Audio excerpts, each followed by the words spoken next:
para Alcocer, pero eso sí, pasando por el Archivo Provincial de Guadalajara, porque allí se conservan los datos de un hecho acaecido a mediados del siglo XVIII, concretamente en 1759, y que tenía que ver con la recluta de hombres para el ejército. Trataremos alguna que otra curiosidad sobre aquella preciosa localidad y lo haremos de la mano pues de quien custodia esos datos como director del Archivo Provincial de Guadalajara, Rafa de Lucas, a quien ya doy de nuevo la bienvenida a Es la Mañana de Guadalajara. Buenos días, Rafa, ¿qué tal? Buenos días, José Luis, y buenos días para todos los oyentes de radio. Pues nada, encantado de estar de nuevo con vosotros. Pues Efectivamente, y vamos a hablar sobre Alcocer y qué ocurría en esta maravillosa villa en torno a mediados del siglo XVIII. uh-huh. Efectivamente, un caso muy curioso que ocurrió en 1759, en 1759 sobre la recluta de hombres para el ejército, recluta obligatoria. Ahora Uh-huh. veremos cómo, independientemente de que no sé si nuestros oyentes conocen que el servicio militar obligatorio en España lo impuso precisamente Carlos III en 1770, pues para bueno, suplir esas carencias que venían produciéndose y que con respecto bueno, pues a todos los batallones y diferentes ejércitos que configuraban pues el sistema de defensa militar de España, y como había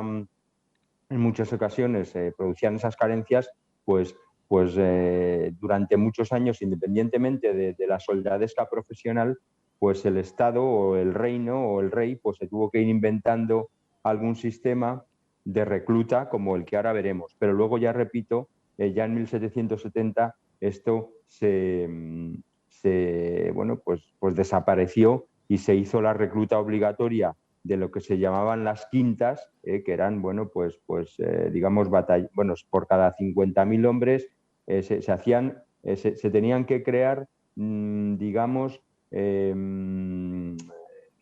dispositivos militares y recursos humanos militares que tenían que tener como unos 50.000 hombres, Uh-huh. más o menos. Y entonces se elegían, que por eso se llaman quintos, en cada localidad, de cada 5 que fuera, digamos, la fracción de los que fueran útiles entre 18 y 40 años para ir al servicio militar. De esa fracción se cogían de cada 5 uno, y por Uh-huh. eso se llama el quinto, Ajá. ¿entiendes? Entonces, bueno, pero esto es otra particularidad de nuestro sistema de recluta en España. Bueno, esto Bueno, antes de fue a entrar en raíz de la materia, institución del servicio militar obligatorio, pero estamos en este caso es previo, ¿no? A esta sí, instauración. sí. Esto es un servicio, vamos, obligatorio que es bueno, lo que se llama, bueno, es una real orden contra viciosos y vagabundos y su aprehensión para poder ir al ejército. Antes a algunos se les condenaba a galeras, pero lo que se hacía en estos casos es que para reforzar esos batallones, pues se llevaba a cabo este tipo de recluta entre, como veremos, vagos y maleantes que había en los pueblos, que generalmente intentaban en los pueblos y en las localidades que no fueran vecinos naturales en este caso de Alcocer, sino que si había algún forastero por allí Uh-huh. que tuviera una mala vida demostrable, pues eran a estos a los que les iban a mandar A la guerra. Uh-huh. al ejército, a la guerra, Uh-huh. efectivamente. Bueno, vamos a contextualizar el momento del que estamos hablando en esta maravillosa villa de Alcocer, que para quien no la conozca debe hacerlo, y lo vamos a hacer con los datos que tenemos de 7 años antes, al hecho del que vamos a hablar, 1759, 7 años antes, 1752, cuando se lleva a cabo esa averiguación fiscal, que es una fuente primaria importantísima en España, que es el catastro del Marqués de la Ensenada. Entonces, fijaos, pues en Alcocer había 284 vecinos. Esto no quiere decir que esos vecinos, que lo he explicado ya varias veces, Uh-huh. fuera igual a almas. Hay que utilizar, que esto es lo que hay que hacer en demografía histórica, un factor de multiplicación que es como por 4. Es decir, estos 284 vecinos realmente no eran 284 personas, o almas, como se dice más tarde, más adelante, sino que son casi 300, o sea, 284 multiplicados por 4, es decir, unas 1.100 personas Sí, o sea, aproximadamente, cada más luego, vecino, digamos que se representaba una familia. Se puede decir que había casi efectivamente, 300 cada vecino familias. era un cabeza de familia, pero fíjate qué curioso que el catastro del Marqués de la Ensenada, en todos los casos, en todas las localidades, señala aparte también las viudas, que en este caso, por ser viudas, ellas eran ya las cabezas de familia, aunque no tendrían el mismo, digamos, la misma validez jurídica más o menos, pero bueno, más o menos estaba cerca a las mismas potestades de las que bueno, pues se servía el cabeza de familia, pues para llevar a cabo, pues desde la dirección familiar, digamos, por decirlo de alguna manera, hasta cualquier negocio, ir al notario, etcétera, etcétera. Entonces, había eso, unos 1.100 aproximadamente vecinos, pero aparte están 78 viudas, fíjate José Luis, 78 viudas, y luego unos 100 eclesiásticos y eclesiásticas. Entre monjas había 2 conventos, uno de frailes y otro de monjas, y que constituían con los criados a otras 90 personas y además otros 10 curas o eclesiásticos seglares. Entonces, estamos hablando de una población cercana pues a las 1.300 y pico, casi 1.400 personas. Es un número muy, muy importante. Entonces, fíjate, en la propia respuesta 22 al interrogatorio general del catastro de Ensenada, repito, en 1752, el propio pueblo dice, a la 22 dixeron se compone la población de esta villa de 336 casas habitables. O sea, era un caserío ya Sí, sí, sí. importante. 2 mesones, 4 casas arruinadas, 9 solares de casa conocidos, 6 pajares, una cueva con fábrica, es decir, que estaba reforzada y construida por dentro, 3 sin ella, 5 corrales, 3 hornos de pan cocer. Que hubiera 3 hornos quiere Sí, sí, decir, sí. claro, que había que abastecer a la población, una población ya importante. 2 molinos de aceite. Uno, fíjate tú qué curioso, José Luis, de zumaque. El zumaque es un fruto de una planta que se utiliza para trabajar el cuero y teñirlo. Anda. Entonces, hay que pensar que en esta zona, de las Alcarrias, de la Alcarria de Cuenca y de Guadalajara, la zona de Salmerón, ya había zumaque. Y ahí lo declaran, fíjate, hasta el punto de que había un molino dedicado a moler esa planta, el zumaque. Bueno, continúa la declaración y dice que además fuera de la población hay una casa de campo sin morador y bueno, y asimismo dijeron bueno, que esta viña era de señorío y que pertenecía, esto es muy importante, a la excelentísima señora duquesa del Infantado. ¿Vale? Bueno, pues esto en 1752 ya hemos contextualizado. Bueno, hay muchos más datos, o sea, porque el catastro del Marqués de la Ensenada, incluso por si nuestros oyentes quieren hacerlo, incluso en Internet hay un artículo interesantísimo, muy, muy cortito, que firma un tal Jaime Illanes, que aquí yo siempre sabes que respeto mucho la autoridad de las cosas, que habla de Alcocer en el siglo XVIII, en el catastro del Marqués de la Ensenada. Bueno, y ahí cuenta, pues eso, pues los bienes propios, por ejemplo, desde que disponía Alcocer, pues que en el siglo XVIII quedan una casa cárcel y una sala capitular, una carnicería en la cuadrilla de la iglesia, donde dicen el coso, otra que sirve de depósito también, 2 solares en el coso y la calle Real. Una cosa curiosísima, muy importante, que también suele aparecer en el catastro de Ensenada cuando existe, un pozo de nieve, dice, en las eras de la Puerta de Cuenca, 2 artes de fabricar aceite, 3 hornos de pan cocer, todo esto ya lo hemos contado, etcétera, etcétera. Bueno, quiero deciros que, bueno, una casa mesón, que además regenta un tal Juan Alberto García Hidalgo, en fin, que aquí da bueno, los médicos que había, los cirujanos, los taberneros. Quiero decir que en este artículo, por si alguna persona que nos esté escuchando de Alcocer, oriundo o que resida allí, quiere ir a Internet, esto está ahí y no hace falta venir aquí al archivo a leer en esta letra, aunque es una letra del 18 que se entiende perfectamente. Bueno, entonces ya vamos a 1759 y qué es lo que ocurre y cuál es la anécdota que quiero contar hoy en Es Radio en Guadalajara. Pues mirad, para esa recluta necesaria para tener soldados en el ejército, hasta que se impone, repito, ese servicio militar obligatorio en 1770, pues se promulgaban reales órdenes para poder reclutar a personas que estuvieran o que vivieran en los pueblos, y en concreto esta Real Orden de 1759 es contra viciosos y vagabundos. Y el propósito, repito, el propósito de la Real Orden es pues reclutar a este tipo de personas y personajes que vivían en los pueblos. Y fíjate, os leo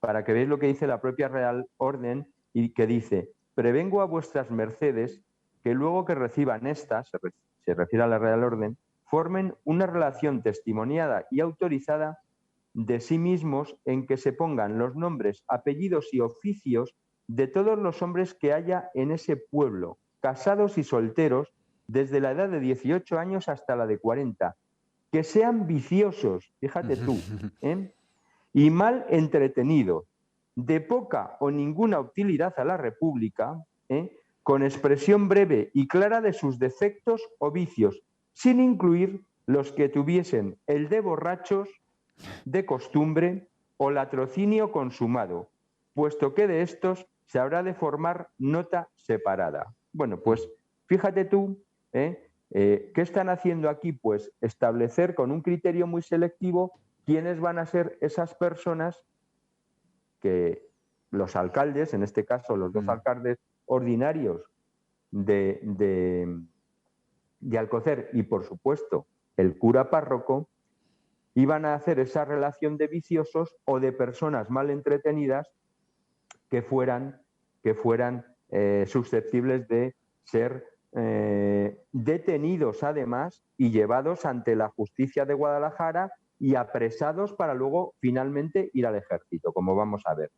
Entonces, aquí aparecen, fijaos, el primero que aparece es un tal Lorenzo Rivera, que es un chico que vive en pareja, pero que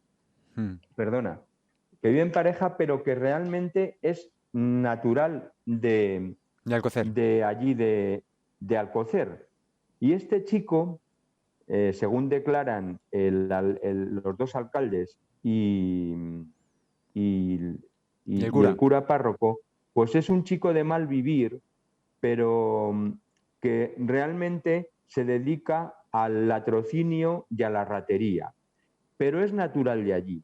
Entonces, pero claro, aunque ellos dicen que es un defecto que tiene ese latrocinio y esas raterías que comete, no llegan a más, es decir, que no tienen ni a veces carácter de delito, porque a veces incluso lo que roba es para ayudar a su madre, que luego, fíjate, la madre escribe, bueno, en nombre de la madre se escribe una carta a los alcaldes que dice lo siguiente: señor, está dirigida al intendente provincial y corregidor de Guadalajara. Señor, María Franco, vecina de la villa de Alcocer, viuda y manca de ambas manos, con el debido respeto, dice que la persona de Lorenzo de Rivera, su hijo, o sea, este hijo, hallándose sirviendo en la villa de Pareja, alimentando con su trabajo a la suplicante y habiendo cogido al mencionado su hijo en la seguridad de las levas, le condujeron a esta corte, o sea, bueno, se refiere a la de Guadalajara, dándole destino en las Reales Guardias Españolas, donde se supone que le habían llevado ya. O sea, Sí. Bueno, ya he adelantado un poco lo que va a ocurrir. Bueno, este chico realmente Bueno, están intentando los alcaldes como la madre salvarle, repito, porque era natural de allí, pero finalmente no lo consiguen. Bueno, pues se le conduce a la cárcel de Guadalajara y se le apresa para ir aquí, como dice este documento, a las Reales Guardias Españolas, donde él se encuentra. En este momento, cuando la madre escribe, o en nombre de ella escribe en esta carta, para defender la situación de su hijo. Pero además, otras dos personas, otros dos hombres a los que se detiene y se envía a Guadalajara para ir al ejército, son dos forasteros que, fíjate qué curioso, cuando hacen el informe, el memorial, el cura y los dos alcaldes, dicen lo siguiente, que se trata de dos personas forasteros que son de Murcia, oriundos del reino de Murcia, dice, cuyos nombres, no habla de los apellidos, son un tal Antón y el otro, que son hermanos, repito, al que le dicen Pedreñas. Estos dos parece ser que tampoco hacían nada malo, pero fíjate lo que ocurre. Cuando toman testimonio algunas personas del pueblo, cuentan que ellos iban de visita, y lo pongo entre comillas, a la casa de dos mujeres, una madre casada, cuyo marido hacía mucho tiempo que no se sabía de él, y una hija, y iban a visitarlas. No sé si me estoy explicando Sí, y sí, se me está perfectamente. entendiendo. Perfectamente. Entonces, fíjate, no dicen más allá de que eso sea un delito, pero sí los considera viciosos. O sea, por visitar a estas dos mujeres, que lógicamente ejercerían la prostitución, y entonces se les considera viciosos. Pero además de viciosos, claro, ¿qué pasa? Que son de fuera del pueblo, son del reino de Murcia. Y estos trabajaban, parece ser, en la recogida y en la corta de leña, es decir, que se movían por la comarca y tenían establecida en la residencia, aunque no aparecen en el catastro, claro que pudieron llegar más tarde, en 1752, porque también se registran los forasteros en el catastro de Ensenada, pero residían allí, que es como lo que declaran los dos alcaldes y el cura párroco.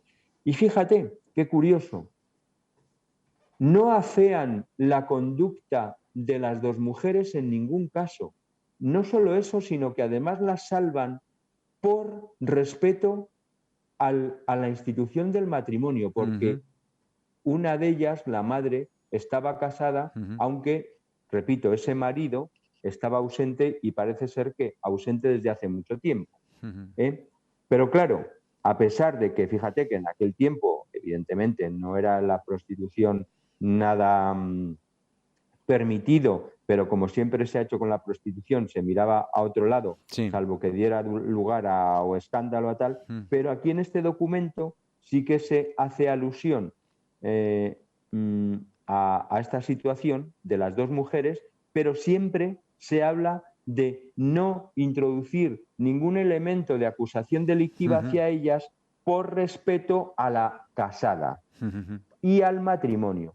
¿A quién sí que se les acusa de viciosos? Pues a los dos pobres murcianos, bueno, pobres, que no tenían de pobres nada tampoco, pero bueno, a los dos chicos estos murcianos, el tal Antón o Antonio y Pedreñas, que era su hermano, que como no eran de allí de Alcocer, pues con estos dos y con el otro pobre, Lorenzo de Rivera, que se dedicaba a la retería y al latrocinio, pues crearon ya la terna del trío de personas que envían a Guadalajara, a la cárcel de Guadalajara, para que formen parte de esa pequeña recluta que se había hecho para los ejércitos españoles en ese momento. Y fíjate aquí qué curioso y qué bonito en este documento, José Luis, mira, este documento es el billete, el acuse de recibo por parte del alcaide de la prisión de Guadalajara, Sí, de los tres. diciendo que ha recibido, dice, como alcaide que soy de esta Real Cárcel de Guadalajara, digo, me han entregado de la justicia de Alcocer 3 hombres el día 28 de noviembre de 1759. Entonces, ya hemos dicho que de los otros dos no sabemos dónde fueron a parar, pero desde luego en la carta que escriben en nombre de la madre del tal Lorenzo de Ribera para intentar devolverlo a Alcocer, parece que se hallaba en las Reales Guardias Españolas, que así se debía llamar ese batallón del ejército de Carlos III. En fin, y ¿qué casos más curiosos de cómo se desarrollaba la vida, ya no solo a nivel militar, sino, fíjate, el primer caso de los que has comentado, si cometía latrocinio y ratería era, si mal no recuerdo, porque la madre no se podía valer, ¿no? ¿Has hecho alguna referencia? Sí. Y aún así era considerado como culpable, claro, los servicios sociales entonces no existían. Efectivamente. Y fíjate que él dice, el que dice la madre, es que, bueno, no he leído, dice, que el chico el tal Lorenzo de Ribera, ya se hallaba quebrado, porque parece que tenía un problema en la espalda. Bueno, esto también luego habría que demostrarlo, ¿sabes? Porque claro, ellos argumentaban y esgrimían cualquier argumento posible en su defensa para no ir al ejército, claro, evidentemente. Pero dice la madre en esta carta que ya había sido excluido 2 veces de las milicias por hallarse quebrado. Pero bueno, está claro que no le hicieron ni puñetero caso, porque el pobre Lorenzo de Ribera, hijo de esta tal María Franco, que era viuda y y manca de ambas manos, como dice aquí, fíjate que es lo primero que dice en la carta. Señor María Franco, vecina de la villa de Alcocer, viuda y manca de ambas manos. O sea, ya está hablando de su indefensión. Sí. De una circunstancia lamentable que iba a ser mucho más lamentable en el caso de que la quitaran el único apoyo, que era el de su hijo.